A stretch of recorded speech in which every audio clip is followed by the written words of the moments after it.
एवं धर्म प्रेमी सज्जनों,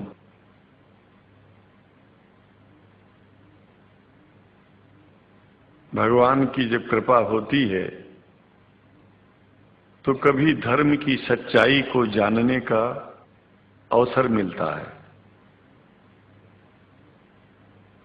मुसलमानों के बीच में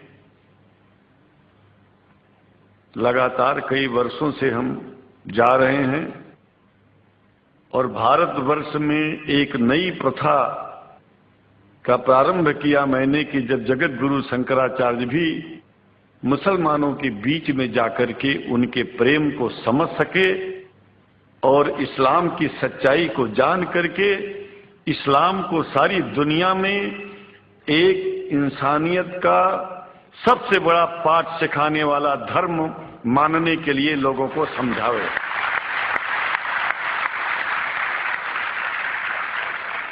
जब लोग इस्लाम को बेदर्द, मुसलमान को बेदर्द, तलवार के जोर पर चलने वाला धर्म बताते हैं तो अगर शायद धरती में कोई दुखी होता होगा तो सबसे ज्यादा दुख मुझको होता है।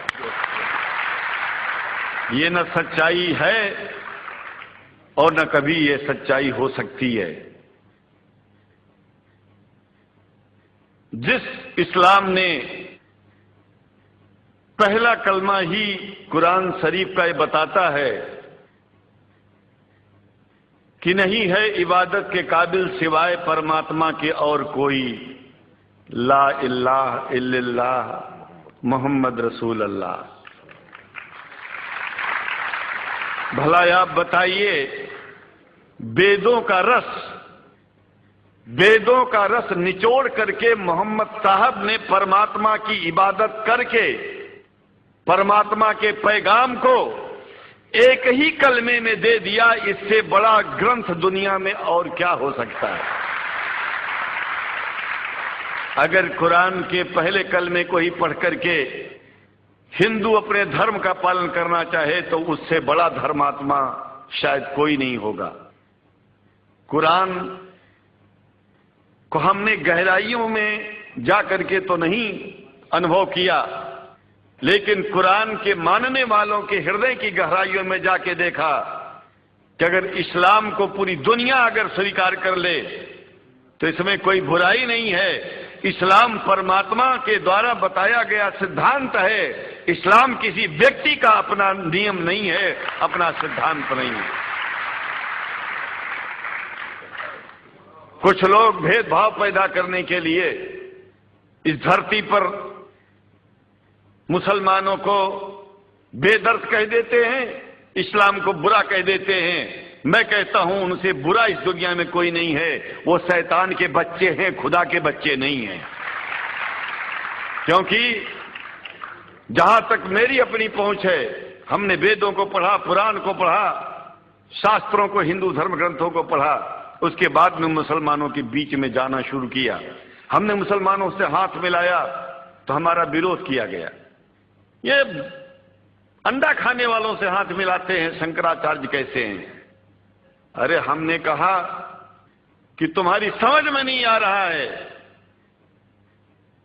वो 5 बार इबादत कर लेते हैं खुदा की, तुम घास खाते हो और एक बार भी इबादत नहीं करते हो, तो तुमसे बड़ा अधर्मी दुनिया में कौन है? तुम अपने अधर्म को देखो। किसी के पवित्रता के सिद्धांतों का विरोध करना पहला अधर्म है। आप क्या खाते हैं, कैसे रहते हैं, अगर हमें आप दुखी नहीं करते हैं तो आपसे बड़ा इंसान दुनिया में कोई नहीं है। हम घास खाएं और आपके दिल को चोट पहुंचाएं तो हमसे बड़ा अधर्मी कोई नहीं है दुनिया में। कहने का तात्पर्य सिर्फ एक है कि मैंने ये अनुभव किया है कि ये मैं एक बात जो मैंने देखा है, आप लोगों से जो प्रेम मुझे मिलता है, लोग पूछते हैं कि आप मुसलमानों में क्यों जाते हो, आप तो शंकराचार्य हो। हमने कहा कि भाई मुसलमानों से पूछो कि हमसे इतना प्रेम क्यों करते हैं। वो हमसे जो प्रेम करेगा हम तो जाएंगे। कहा फिर क्या हम प्रेम नहीं करते क्या? हमने कहा कि हम तो तुम्हारे बीच में पैदा हुए और तुम मुसलमानों से प्रेम नहीं करते, इसलिए हम तुमसे प्रेम नहीं करते। मैं आप लोगों के बीच में आकर के एक बात बताता हूं। कुछ समय से हिंदू धर्म के नाम पर कुछ संस्थाएं हिंदू मुसलमानों में भेद पैदा करने के लिए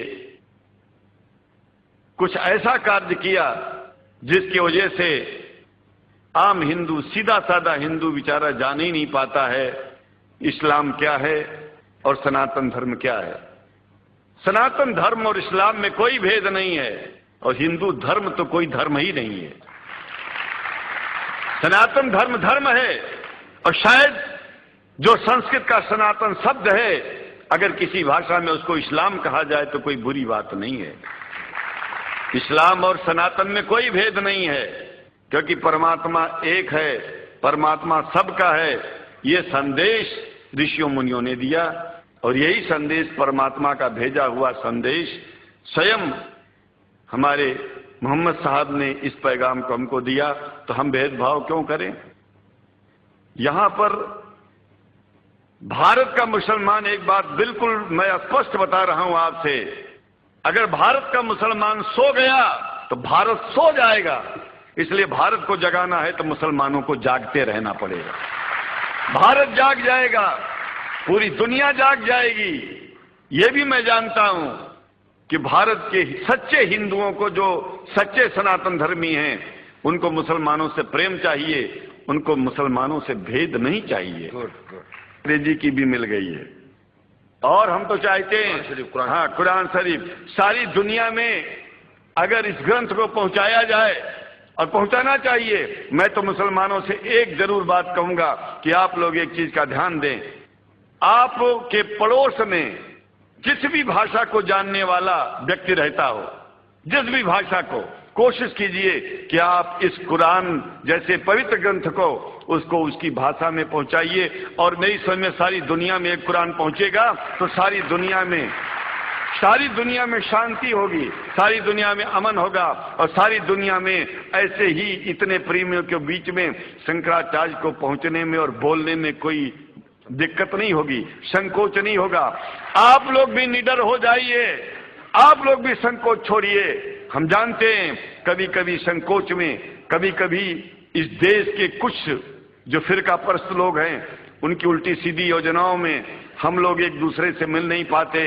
हम हाथ पसारे हुए आपके सामने खड़े हैं, आए हैं, हम आपको गले से लगा रहे हैं, लगाते हैं, दिल भी मिलाएंगे, गला भी मिलाएंगे और जरूरत पड़ गई तो आप लोगों के लिए दिल कटाने की और सिर कटाने की जरूरत पड़ जाए तो इस्लाम की रक्षा के लिए शंकराचार्य आपका साथ देगा। क्योंकि शंकराचार्य जानते हैं इस्लाम धोखा नहीं है, शंकराचार्य जानते हैं इस्लाम बर्बादी का रास्ता नहीं है। शंकराचार्य को पता है कि जो वेद में लिखा है वही कुरान में लिखा है, इसलिए हमारा धर्म नहीं छूटेगा, हमारा धर्म और आगे बढ़ेगा। अगर हम मुसलमानों को अपना सगा मानते हैं तो मुसलमान परमात्मा का बनाया है, आदमी का नहीं। हिंदू जो अपने को कहते हैं वो भी जान लें कि वो परमात्मा के बनाए हैं, तो मुसलमानों से भेदभाव करना बंद कर दें और हमारी तरह सबसे प्रेम करें। डॉक्टर लखनऊ साहब, देखिए मैं अपरिचित था, जानता नहीं था और मैं बड़ा प्रसन्न हूं और कि वो समय निकाले और यहाँ आए। उनको तो मैं धन्यवाद क्या दूं, मैं तो ये चाहूंगा कि परमात्मा उनको शक्ति दे कि हम लोगों को सबको ऐसे ही सुंदर दिव्य बड़ी सभाओं में संबोधित करते हुए और हम लोगों के ऊपर वो स्वयं कृपा बनाए रखें और हम उनके साथ रहेंगे, जहां भी जरूरत होगी सदा जीवन में उनका साथ देते रहेंगे। इन्हीं शब्दों के साथ जीवन में अब जब भी याद करेंगे, जब तक मेरा शरीर है हम आपकी सभाओं में आते रहेंगे। ओम शांति शांति शांति।